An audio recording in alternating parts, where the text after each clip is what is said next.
Dear all, अस्सलाम वालेकुम। उम्मीद है आप सब खैरियत से होंगे।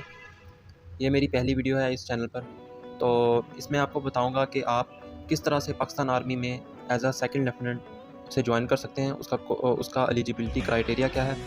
तो ये सब कुछ मैं इसी वीडियो के अंदर आपको बताऊँगा, तो आप इसे काइंडली ध्यान से देखिएगा और जो जो चीज़ें मैं आपको बताऊँगा वो आप उनको अप्लाई 149 पीएम में लॉन्ग कोर्स, ठीक है। इसकी जो रजिस्ट्रेशन है 4 अक्टूबर से लेकर 6 नवंबर तक है 2021, ठीक है। लास्ट डेट यानी इसकी 6 नवंबर है। तो सबसे पहले मैं आपको कोर्स के बारे में कुछ इन्फॉर्मेशन दे देता हूँ और इसके एलिजिबिलिटी क्राइटेरिया क्या है उसके बारे में कुछ बता देता हूँ। उसके बाद हम जो सा है वो फॉर्म फिल करेंगे। तो सबसे पहले क्या है कि इसके अंदर रजिस्ट्रेशन है वो मैंने आपको बता दिया कि 4 से 6 नवंबर तक है, ठीक है।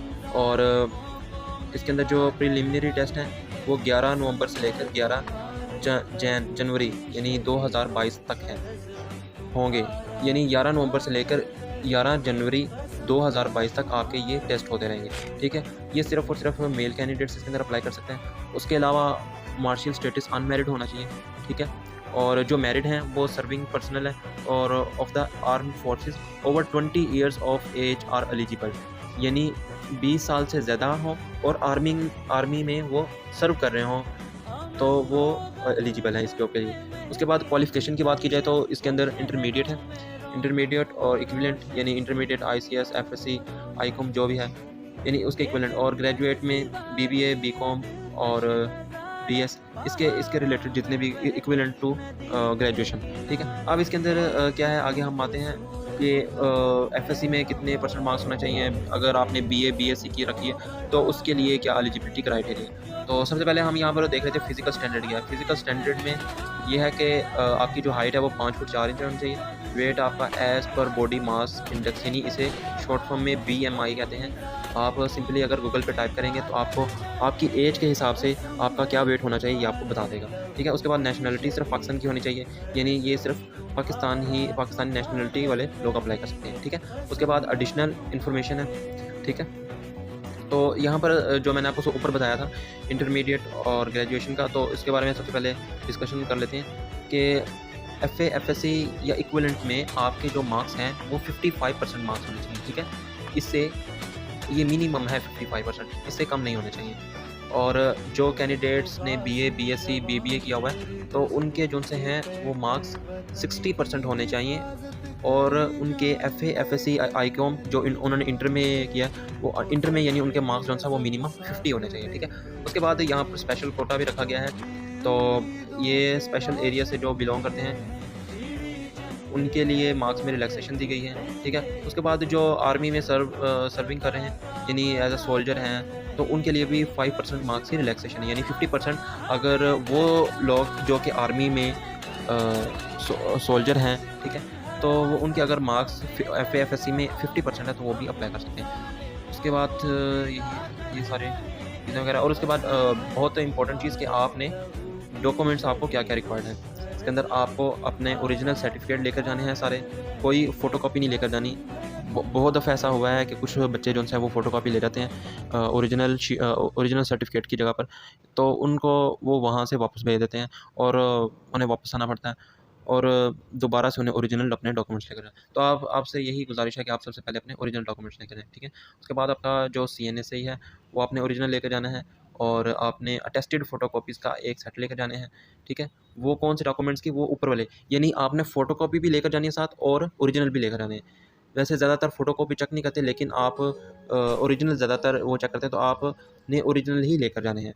ये आपने एक फ़ोटोकॉपी का सेट वैसे अपने पास रखना है। उसके अलावा 3 पासपोर्ट साइज़ आपके पास पिक्चर्स होने चाहिए।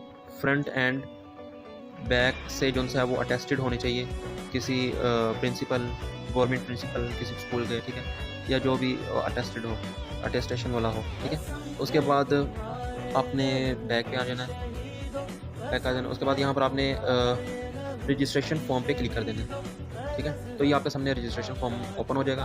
यहाँ पर कोर्स आ रहा है टेस्टिंग सेंटर जो आपके नज़दीक है वो आपने यहाँ पर सेलेक्ट कर लेना है, ठीक है। उसके बाद जो है वो नेम आपने यहाँ पर अपना नेम मेंशन करना है। उसके बाद डेट ऑफ बर्थ, अपना CNEC, अगेन अपना CNEC एंटर करना है। उसके बाद अपने फादर का, उसके बाद अगेन अपने फादर का CNEC ऐड करना है। उसके बाद आपके वालिद क्या काम करते हैं, वो आर्मी में है एयरफोर्स में हैं, प्राइवेट जॉब करते हैं या बिजनेसमैन हैं, वो आपने यहाँ पर सिलेक्ट कर लेना है। अगर इनमें से कोई भी नहीं तो आपने अदर पे क्लिक कर लेना है, ठीक है। उसके बाद ये आपने आगे से फिल कर लेना है जो ये उनके लिए बेसिकली जो आर्मी में है, यानी जिन्होंने आर्मी में जिनके फादर आर्मी में हैं उनके लिए ये father's rank, father's army number, ये उनके लिए आपने इसको बिल्कुल फिल नहीं करना, ठीक है। उसके बाद आपने आगे आ जाना है फादर स्टेटस।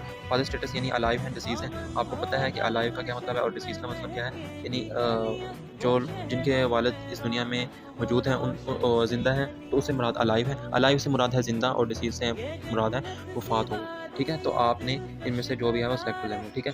उसके बाद आपने यहाँ पर मदर का नेम और मदर का CNAC और उनके प्रोफेशन के बारे में, यानी वो क्या काम करती हैं, प्राइवेट जॉब करती हैं, हाउस वाइफ हैं, ठीक है, वो आपने यहाँ से सेलेक्ट कर लेना है। उसके बाद आपने नीचे आ जाना है, जिस तरह आपने फादर का स्टेटस ऊपर मेंशन था वो सेलेक्ट किया था, इसी तरह इधर मदर का भी कर लेना है। तो उसके नीचे आपने बता देना है कि मदर की एजुकेशन क्या है, ठीक है। उसके बाद आपने यहाँ पर सिबलिंग से अब काफ़ी लोग परेशान हो जाते हैं, कंफ्यूज हो जाते हैं कि सिबलिंग से क्या मुराद है। तो सिबलिंग से मुराद यहाँ पर यह है कि बहन भाई, आपके कितने बहन भाई आपने ये यहाँ पर सेलेक्ट कर लेना, ठीक है। उसके बाद आपकी पूरी फैमिली की इनकम क्या है, ठीक है, वो आपने यहाँ पर सेलेक्ट कर लेनी। उसके बाद डोमिसल आपका कहाँ का बना हुआ है ये आपने सेलेक्ट कर लेना है, ठीक है। तो उसके नीचे आपने आ जाना है, उसके नीचे आपने आ जाना है डिस्ट्रिक्ट पे। डिस्ट्रिक्ट आपका कौन सा है वो आपने यहाँ से सेलेक्ट कर लेना है, ठीक है। उसके बाद जो सा है आपने यहाँ पर एड्रेस दे देना है, पोस्टल कोड, प्रोविंस आपको पता है पंजाब है या सिंध है, ठीक है। आपने इनमें से अपना सेलेक्ट करना है। और एड्रेस और परमानेंट एड्रेस, ये एड्रेस जो से हैं कि आपके ID कार्ड की बैक साइड पर जो मेंशन है वही आपने यहाँ पर मेंशन करना है इंग्लिश में, ठीक है।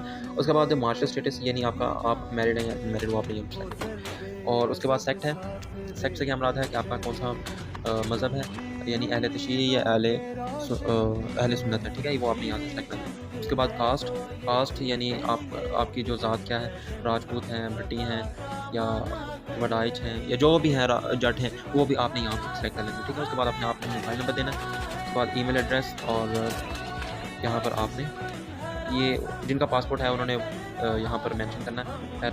आगे आपने आ जाना है, यहाँ पर आपको एजुकेशन डिटेल्स, एजुकेशन डिटेल्स, जब आप इसके ऊपर क्लिक करेंगे तो ये जो सा है ये ओपन हो जाएगा।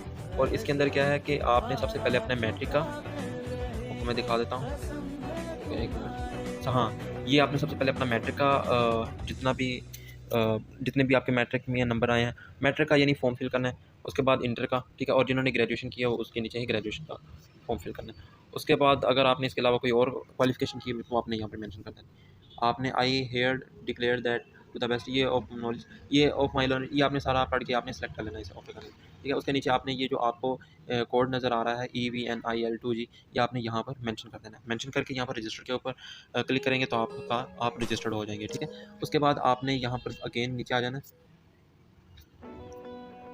यहाँ पर आपके पास एग्ज़ाम स्लिप आ रही होगी, आपने एग्ज़ाम स्लिप के ऊपर सिंपली क्लिक करना है। यहाँ पर अपना और अपने वालिद का CNA एंटर करके ये इमेज एंटर करेंगे तो आपके पास आपका स्टेटस आ जाएगा, यानी आपकी एप्लीकेशन अप्रूव्ड होगी या पेंडिंग है। अगर आपकी पेंडिंग पे है, अभी अगर आप चेक करेंगे रजिस्ट्रेशन के फ़ौरन बाद तो वो पेंडिंग आ रही हो, 2-3 दिन बाद चेक करेंगे तो आपका टेस्ट डेट और टाइम आ जाएगा, ठीक है। तो आपने यहाँ से चेक करना है, ठीक है। और यहाँ से यहाँ नीचे आके प्रिंट स्लिप का ऑप्शन आ रहा होगा, वहाँ पर आपने अपना निकालना है। मैं आपको यहाँ पर दिखा भी देता हूँ, जैसे कि मैंने भी अप्लाई किया हुआ है तो मैं आपको दिखा देता हूँ। सॉरी टू से मैं आपको अपना नंबर शो नहीं कर सकता। तो आपने यहाँ से प्रिंट जो है ना वो स्लिप का प्रिंट निकाल लेना है, ठीक है। उसके बाद आपने उसकी तैयारी कैसे करनी है, कहाँ से करनी है, कौन सी बुक उसके लिए रिक्वायर्ड है और क्या क्या टेस्ट में पूछा जाएगा और टेस्ट के क्या क्या मराहिल होंगे, वो आपसे सब कुछ हम अगली वीडियो में डिटेल से बताएंगे। तब तक के लिए अल्लाह हाफ़िज़।